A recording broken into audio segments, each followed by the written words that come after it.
All my life I have the utmost faith in the power of the wilderness, and I've also found the dynamics of 7, 8 people when you're trying to problem solve.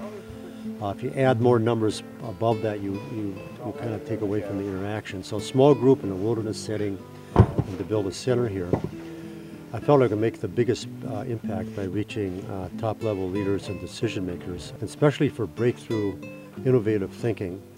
I originally had this idea when I was in my 30s. I had no idea at that time the climate crisis. I knew that global warming was coming on board, but I thought it was generations ahead. But as everyone caught, surprised by all this, the climate is changing rapidly, and the timing of the finishing of the center is really right on target. We're going to do our first leadership pilot program next year.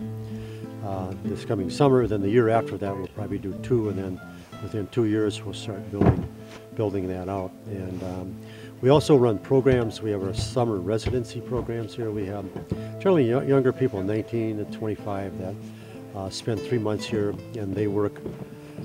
They learn all the skills of stonework, tile work, woodworking, forestry work, whatever the job is at hand. They work, and then we do what I call the Master's Apprentice programs. We bring in, like next year, Master Stonemasons, and they work with 7 or 8 apprentices, younger people that learn the trade from the masters. And basically the center was built that way. When I worked on probably 45% of it or so, less than 50 I built myself. And then I've had other master builders that came in. Kind of the model that I've used most of my life.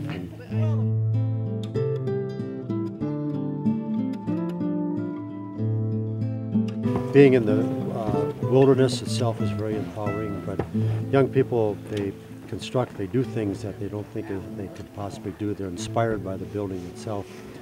And young people, and most people here, go away inspired, and it's great to be inspired, but when you're empowered, you take that inspiration and you move that into action and movement, and empowerment is really the key thing in my life and in my teaching is the empowerment.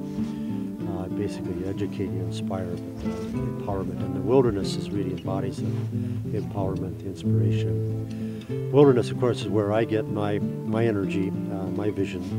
My expeditions are my way of obtaining that, and the center here is also a place of inspiration. So, time for the sauna.